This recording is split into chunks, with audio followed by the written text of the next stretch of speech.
your wife breaks your heart. If you're not going to work, you can't sleep anymore. You're upset. She's running around with a new dude. You see her Instagram story. She got some new guy. You're furious and you're angry and you're jealous and you're bitter.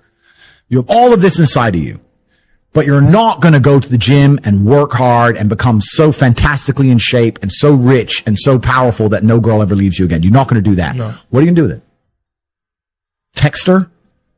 Try and explain to her? She doesn't care. Like, you can write the most perfect English. You can write the most beautiful words ever constructed. Forget Shakespeare. You can do, it doesn't matter. She doesn't care. She just doesn't care. She's distracted. She forgot about you. She forgot about you.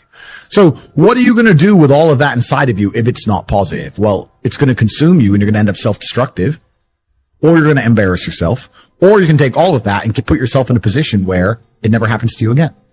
Those are the choices. So what's the most intelligent choice to make? Yeah. You know, I don't understand how many humans function in the world today. I don't get people who don't think like me. I don't understand it. I'm like, well, then how have you survived this long? Life is hard. Life is difficult.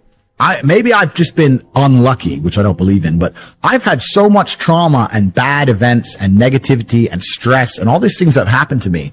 And I've used all of it to be monumentally successful. People are functioning. If you're not thinking like me and you're going through life with any other mindset, you've been extremely fortunate that God smiled on you and allowed you to sit around most of the time doing jack shit. And you have yet to be punished for that. Yeah. I could never have lived that life. If I was a bit lazy or a bit, or I was a bit of a snake, or if I lied to people, I'd be dead by now. Yeah. Like, so a lot of these people are just absolutely and utterly blessed by God that they managed to go through life with such a non-competitive mindset and they're still breathing. Like, I don't understand how people can think any other way. Yeah. I've spoken to dudes and like, yeah, I had a bad couple months. Why? My girl left me. You've wasted months.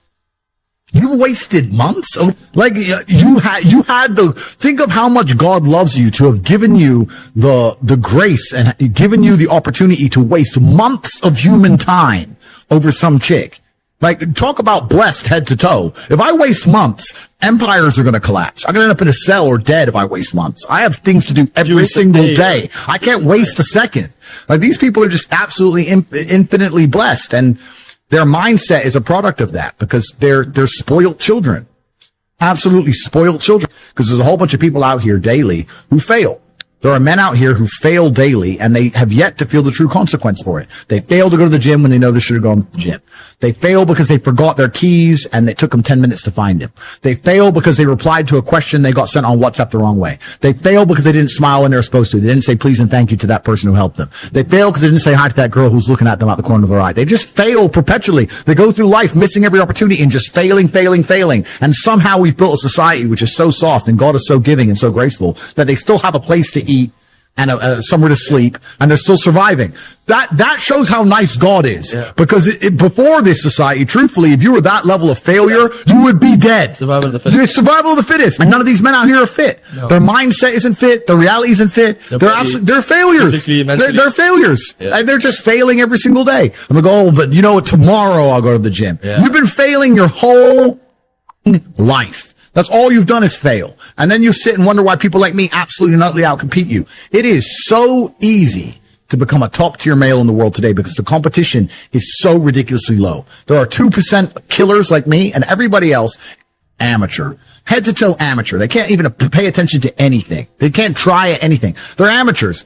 And it's really mind blowing to me because I've tried with all of my computational power to imagine having a mindset different to mine. And I just can't see a reality worth having. I can't see a reality worth living. I can't see how you're going to build a life worth experiencing if you have any other mindset. I've never seen somebody massively succeed and they didn't believe in themselves. Ever. I've never seen somebody who just allows life to happen to them and become blown off course by some sadness, end up doing massively monumental and important things. I've never seen it. It's never happened. It does, and it's never going to happen. Because it's competitor. It's like crypto. It's player versus player. Right. I can sit here right now at power. I can sit here right now and recall events that will prevent me from sleeping for 2 to 3 days. That gives me a superpower that other men do not have. They want to go to sleep. They're tired. I can stop being tired for days at a time. I can just have a thought. I can remember. I can sit, close my eyes, and use the power of my brain to vividly remember events, and I will not sleep for days. And when people come to me and say, oh, this happened, I'm really sad, or my heart broke, or this bad thing happened to me, I say, good. Thank the Lord that he's given you this endless source of motivation. You're wasting it. That's your problem. But it's been given to you. Nitrous oxide has been given to you. You just have to use it in the correct way. So I'm the luckiest man in the world because all the bad things that happened to me have given me all the building blocks to become the most fantastic man on the face of the planet. Grief. No one escapes it. Not the rich, not the poor, not the famous, not the infamous. Grief is a natural response to loss. Often the pain of loss can feel overwhelming. You may have all kinds of unexpected emotions.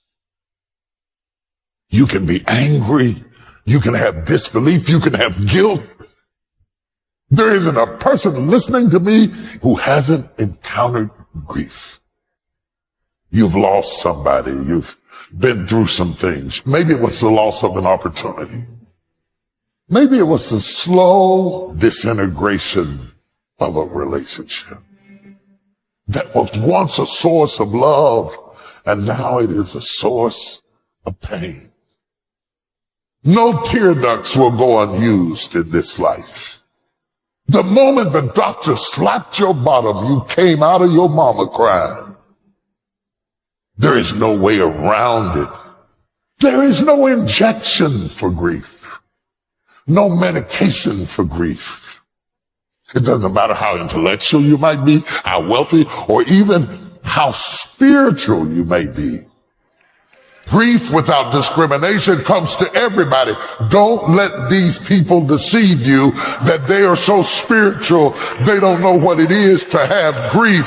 They are liars. Every last one of them are absolute liars. While grief is common to all of us, prolonged grief can be physically and emotionally debilitating. Can affect your health. Can affect your mind. It can affect the next relationship you have because you really haven't gotten over your past relationship. How long? How long will you mourn? You should have overcome your grief by now. How long will you weep? How long will you be bitter? How long will you be angry? How long will you sob and mourn and walk around enraged? What good is it getting a divorce if you're still going to be mad? If you're still going to be writing notes and wondering, did you see him? And who was he with? You are not divorced. I don't care what the paper says. You are still married. How long?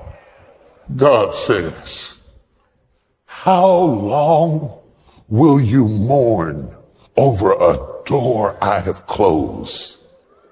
How long will you mourn over a marriage that's over?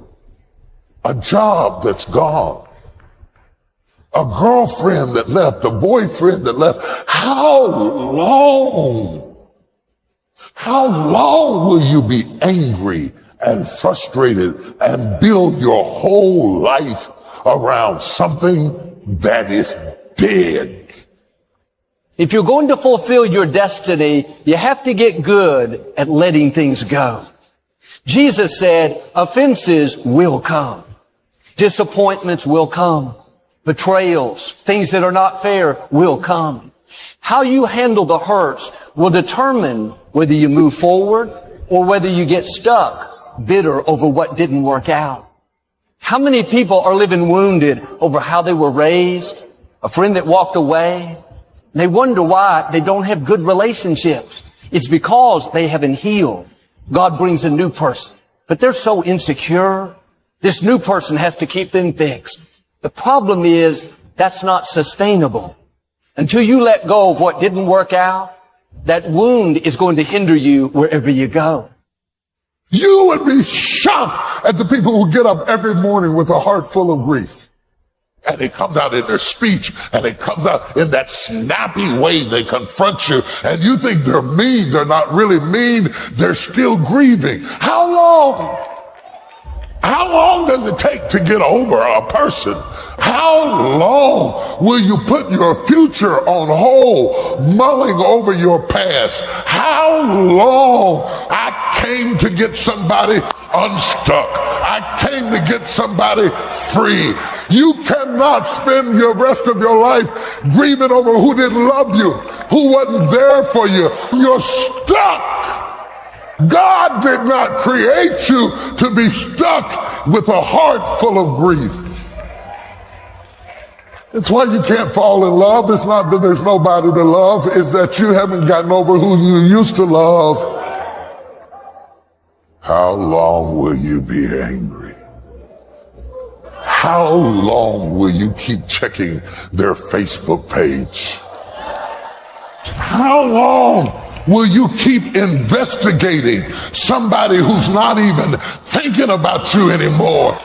How long will you mourn around the tomb of what didn't work out? There are some times in your life that you gotta get up, wash your face, go on with your life. Life is too short for grieving over who didn't want you, who left you, the job you didn't get, the house that you didn't close on. How long? I don't know who I'm preaching to. You are not yourself. You were not created for this. You were not created to be stuck like this. God wants your nerves and cells and bone and muscles to move. Somebody shout, move. I will not spend the rest of my life hanging around the cemetery of what could have been, what ought to have been. Look, man, if you got something that's been bothering you in your life, get past it. Don't lay there wallowing in your past, man. Your past is back there. It's much more freeing when you learn to let things go. Wasn't fair? That's okay. God will be your vindicator. They hurt you once. Don't let them continue to hurt you by holding on to it. Living in mourning is going to keep the new doors from opening. I want you to think about somebody that caused you some pain. Let me tell you something about the mind. Tell you something super stupid that I used to do. Do you know for years I hated my mother and my father, whoever they were, because they gave me away? And guess what? I didn't have any faces for the hatred because I never saw either one of them. And then once I forgave them and said, had they not given me away, I would have never been blessed to have the mother that I have, who to me is the greatest mother in the world. You can't change the past, but you can reinterpret how you see it. Give an interpretation that empowers you. I let that luggage go. Think about somebody that you've hurt, somebody that you've disappointed, or someone that has hurt you. Look at them in your mind's eye and say, I forgive you. Boy, that's a heavy load to let off. I want you to live in a continual process of forgiveness. Every day we should be ready to forgive. I've learned life is full of wounded people. At times they'll be disrespectful. They'll say things they shouldn't. You can't stop the offense from coming, but you can keep it from getting down in you. Joel, I can't forgive them. You don't know what they did. You're not doing it for their sake. You're doing it for your sake. Let it go. You have to give it to God.